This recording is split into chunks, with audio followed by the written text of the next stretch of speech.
कई कई लोगों के घरों में गणेश जी की बहुत सारी फोटो हो जाती है। बहुत ध्यान दीजिएगा महाराज, कई कई लोग गिफ्ट में गणेश जी दे देते हैं। शास्त्र कहता है जिसने अपने जीवन काल में, आपको पहले भी कथा में कहा था, एक आंवले का वृक्ष, एक गणेश जी की मूर्ति, आंवले का वृक्ष, गणेश की मूर्ति, ये दो चीजें एक ऐसी हैं जिसको एक वो कुबेर का स्टेचू भी आता है, जिसको कंधे पे पोटली रखी हुई स्टेचू आता है, वो गंजा बाबा रहे सो क्या बोलते हैं, हम लोग कहते हैं कुबेर स्टेचू बोलते हैं। ये भी गिफ्ट में नहीं दिया जाता। महाराज, यदि गणेश की मूर्ति, गणेश की प्रतिमा, गणेश का फोटो हम किसी को गिफ्ट में दे देते हैं तो हमारे घर की संपदा उस तारीख को लिखकर रखना, उसके बाद में धीरे धीरे छिन्न होने लगती है, संपदा टिकती नहीं है। 1 रुपया कमाओगे, 1.25 रुपया खर्च होगा। शिव महापुराण में कहा था कि आंवले का पेड़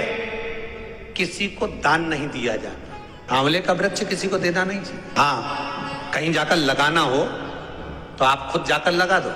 आपको स्वयं जाकर लगाना है, लगाओ। किसी बगीचे में लगाना है, किसी गार्डन में लगाना है, कहीं जाकर आपको रोपित करना है तो करो।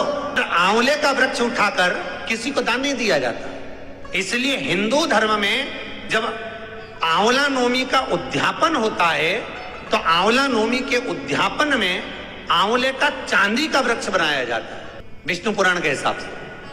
अब दुनिया के लोग आंवले का वृक्ष दे दें, वो आंवला नवमी में चांदी का वृक्ष नहीं बनाए। उन्हें सोचा पंडितों लालची हो गए होंगे या पंडितों का लालच होगा तो कौन आंवले का वृक्ष बनवाए, इतना छोटा सा भी क्यों बना। पर शास्त्र कह रहा है कि उस जगह पर यदि चांदी का भी तुम आंवले का वृक्ष नहीं बना पाते आंवला नवमी के उद्यापन में, तो आप पान के पत्ते पर चंदन से आंवले का वृक्ष बना लो। पर आंवले का वृक्ष दे देने पर लक्ष्मी, शांति छिन्न हो जाती है।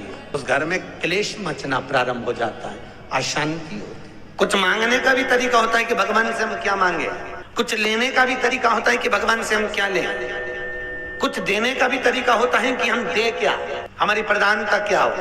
क्यों लिखा विष्णु पुराण में, क्यों लिखा शिव पुराण में, क्यों लिखा भागवत में कि 3 चीजें हमेशा सोच समझ कर दो, एक गाय, एक लक्ष्मी और एक बेटी। गाय, लक्ष्मी और बेटी। 50 बार विचार करो, उसके बाद दीजिए कि हमें किसको दे रहे हैं। 50 बार विचार करो देने से पहले क्या क्या चीज, फिर से बोल दो एक बार, गाय, लक्ष्मी और बेटी।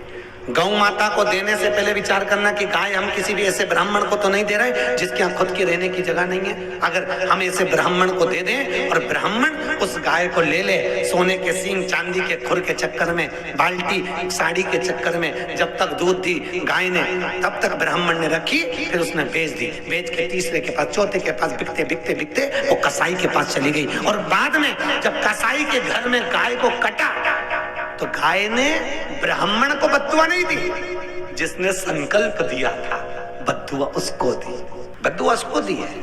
इसलिए गौदान करने से पहले विचार करो, बेटी देने से पहले विचार करो, कहीं ऐसे शराबी नशेले व्यक्ति को मत दे देना कि बेटी रोए तो तुमको रोना पड़े देने वाले को।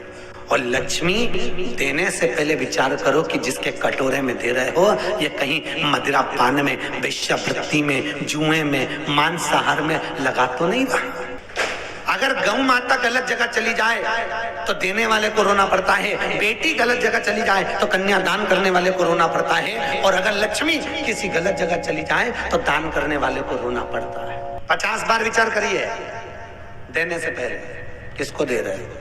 शास्त्र कहता है किसी की चप्पल, जूता, किसी का छाता और किसी का मांग का टीका 50 बार विचार करना तब पहनना। 3 चीजों में काल समाया होता है। एक पांव की चप्पल जूते में आपने पहनकर 5 मिनट के लिए गए, मालूम पड़े कहीं फिसल गए कि मैं तो अभी यहीं से निकली थी, बाथरूम में गई थी और पांव फिसल गया, उस चप्पल में काल था। छाता, उस छाते में भी काल होता है। किसी का छाता अपने घर पर आ जाए उसको वापस देकर आइए, छाते में काल रहता है।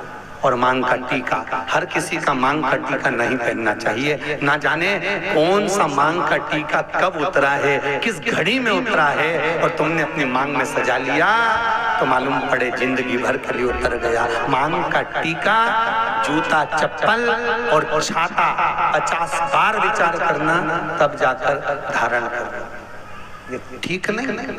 इसलिए जब कोई मरता है या लोग किसी व्रत का उद्यापन करते हैं तो दो चीजें जरूर देते हैं, एक छाता और एक चप्पल। पद में जाता है छाता जरूर दे, इसमें कार्य है। और जिंदगी के यही 7 दिन है, रविवार, सोमवार, मंगल, बुध, गुरु, शुक्र और शनि। तक्षक नाग किसी को भी डर सकता है। 7 दिन में मरना तो सबको है, कोई रविवार को, कोई सोमवार को, कोई मंगल, कोई बुध, कोई गुरु, कोई शुक्र, कोई शनि। 7 दिन जीवन के हैं और वही जीवन है। रविवार को जन्म हुआ, सोमवार को बड़े हुए, मंगलवार को ब्याह हुआ, बुधवार को बच्चे हुए, गुरुवार को बीमार पड़े, शुक्रवार को हॉस्पिटल गए, शनिवार को निपट गए। दिन ऐसे निकल गए। घर में 2 जन्म होते हैं, एक बेटे का, एक बेटी का। बेटा जन्म लेता है तो खूब नगाड़े बजते हैं, ढोलक पेटियां बजती हैं, खूब कीर्तन होता है, खूब आतिशबाजी होती है। और बेटी जन्म लेती है तो माँ पलंग पे रोती है और सास चूल्हा के पास रोती है। बेटी हो गई, सास चूल्हा के पास, माँ पलंग पर और सास चूल्हे के पास। बेटी का जन्म हो गया। बेटे का जन्म भाग्य से होता है। कैसे होता है? बोलो जम के, भाग्य से। पर बेटी का जन्म सौभाग्य से होता है। भाग्य को 100 गुना करिए। कितना गुना? 100 गुना करिए, तब जाकर बेटी का जन्म होता है। एक मित्र निकल कर जा रहा था, उसने दूसरे मित्र से पूछा, क्यों रे बहुत दिन बाद दिख रहा है, क्या बात है, कहाँ रह रहा है? मैं पूना में रह रहा हूँ। और तू यहाँ अमरावती में? हाँ मैं अमरावती में। बच्चे कितने हैं? मेरी 2 लड़की है, एक ये। दोनों का हाथ पकड़ा था। तेरे? मेरे तो 2 लड़के हैं, भगवान की कृपा है, मेरे यहाँ लड़की नहीं हुई। पूना वाला बोला, मेरा भगवान की कृपा, मेरे यहाँ अच्छा हुआ लड़की नहीं हुई।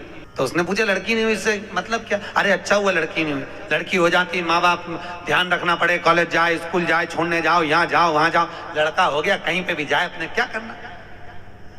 अच्छा हुआ मेरे यहाँ लड़की नहीं हुई। लड़की का जो पिता था उसकी आंख में आंसू भर गए। मेरी 2 बेटियां हैं। बेटी ने बाप का मुख देखा और बाप का मुख देखकर बेटी ने सामने वाले अंकल का कुर्ता खींचा, पूना वाले अंकल का कुर्ता खींचकर कहा, अंकल आप कह रहे हो कि अच्छा हुआ भगवान ने आपको बेटी नहीं दी? अंकल मैं कहती हूं बेटी भगवान हमेशा किस्मत वालों को देता है, कभी खोलनों को नहीं देता। जो कभी अपनी बहन बेटी को एक साड़ी नहीं दे, कभी ननंद आए तो उसको एक साड़ी नहीं दे, ननंद आए तो प्रेम से नहीं बोले, तो उसके घर में भगवान बेटी देता ही कहाँ? उसको तो बेटा देता। बेटा इसलिए देता है कि खूब। तो दोस्तों वीडियो आपको अच्छी लगी हो तो वीडियो को लाइक करें, चैनल को सब्सक्राइब करें, हमारी वीडियो को शेयर करना बिल्कुल भी ना भूलें। मैं आपसे मिलती हूँ अगले वीडियो में। तो तब तक के लिए अपना ध्यान रखिए और खुश रहिए। धन्यवाद।